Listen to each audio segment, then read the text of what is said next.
I suppose the Austin American statesman was probably onto something, because this right here, I don't know if you guys heard about this story. I certainly didn't, and it was probably hidden for various obvious reasons. Of course, this happened in May of 2019. It involved that thing in the picture there, and sentencing happened yesterday for somebody who shot up a school, got sentenced with 46 different counts, including murder. What was the motivation on this one? Well, they figured that their classmates might have been transphobic. That's what happens, okay? This is the logical progression, and I'm not saying everybody who buys into this shit is gonna somehow find their way to nicking a gun and shooting up a place if they bite down on racial identity politics, or just identity politics in general. But we've seen with the past couple of days, we had cover being run for people who were just trying to seek vengeance, okay? That was racial, okay? Now, one guy in Alabama and Georgia, he was trying to retaliate back against Whitey, who had apparently wronged him somehow, which we're still unclear about. And then you got this troubled individual shooting up a high school because, yeah, somebody might have been transphobic. You bite down on that pill, and then the mind rot sets in. And then now your life is ruined. Former high school student charged with opening fire alongside a transgender accomplice on transphobic classmates at a Colorado charter school has been convicted of all 46 counts, including murder. Wow, this happened in Colorado, but they have really strong gun control measures, so how is that allowed to happen? Anyways, 20-year-old Devon Michael Erickson and accomplice Maya Alec McKinney shot one student dead and wounded 8 others when the pair fired inside a darkened classroom at STEM school Highland Ranch on May 7th, 2019, while the unsuspecting classmates watched The Princess Bride. I don't know why that's important. Erickson and McKinney plotted the fatal shooting just 3 days before graduation. McKinney, then 16 years old, pleaded guilty last year and testified against Erickson. Great. Erickson faces life in prison. When he is sentenced in September, McKinney will be paroled after 20 years due to the boy's juvenile status. Why should that matter? You guys plotted to kill classmates. 1 person's dead. 8 others were shot. Why are you getting a pass just because you were 16 years old? Stupid. Social justice crusaders on social media advocated to abolish prisons for McKinney's release, who was sentenced to life in prison with the possibility of parole last July. McKinney was born female, but identifies as a place you can store 2 broomsticks. Oh, I'm sorry, I meant that's in prison. Sucks to suck. Leftists claim that oppressive society and a world designed to kill us had driven McKinney to violence. Yeah, like that's an excuse. Alleging that he doesn't deserve to be punished for his crimes because it wasn't his fault that he committed the acts.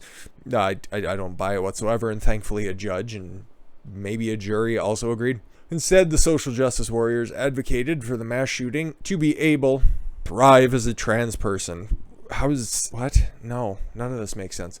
And that the courts should disregard the first-degree murder and 16 other counts to which he pleaded guilty. Oh, but then, again, you got to think of the source on this one. These are weirdos on Twitter, so yeah, okay. They want all this stuff to happen. They just don't want it in their backyard. McKinney told police while in custody he had targeted 3 students who bullied him for being transgendered, okay? But that he also wanted to make every student suffer like he had. Yeah, okay, so that part there? Okay, I can sympathize with you if you get bullied for whatever reason. That sucks, but guess what? Everybody goes through it. Everybody goes through it. I was bullied for being exceptionally tall. I was bullied for being a gigantic fat ass. So I changed what I could, and then I realized after a while, hey, you know what, this whole height thing, this whole being 6'6" thing, if you get bullied for doing that, guess what, you can reverse that, because that size also goes against them too. So it didn't really last all that long, but again, the best way to go about this is not shooting up your school. I don't know, maybe I'm just going out on a limb here. The verdict Tuesday came less than 24 hours after closing arguments at the trial. Oh yeah, just like the Chauvin case. At least this one, at least on the face of it, looks pretty cut and dry. Erickson was found guilty of 46 charges, including criminal attempt to commit murder in the first degree, extreme indifference, arson, and criminal mischief. Arson? Holy fuck. This dude wanted to make sure everybody paid by burning down the school, apparently. Kendra Castillo, 18, who attempted to disarm Erickson when the gunman's firearm jammed after several rounds, was killed in the shooting. Oh, that sucks. And we actually got reaction for the justice that was doled out for Kendra Castillo's parents, at least. Dude, the kid was doing something that Realistically, if given the opportunity, I think any of us probably would. But let's see his account.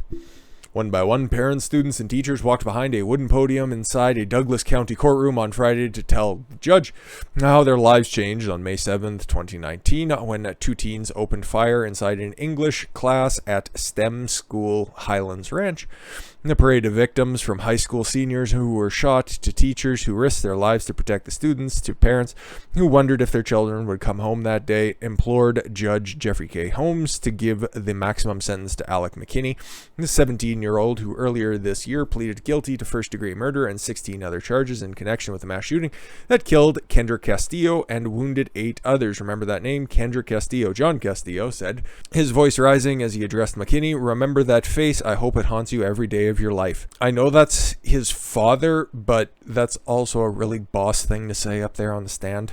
Because, yeah, guess what? You guys who did the shooting, mentally unstable individuals, okay? No excuse for this. They planned this out. They shot and they killed these people. Even if they didn't have the guns, they were still trying to burn down the school. They would have accomplished whatever they were setting out to do, regardless of the tools available to them.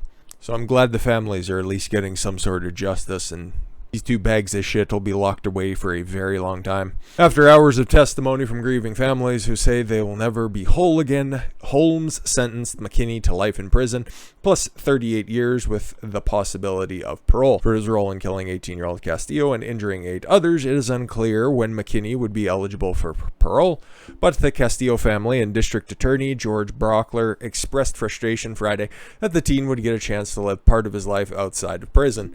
Yeah, you get convicted with all of those crimes there, and then you have the possibility of parole. I think we should probably just cut out the middleman and get a board and a bed together and sterilize a couple of needles. Holmes in December ruled McKinney would be tried as an adult. Yay!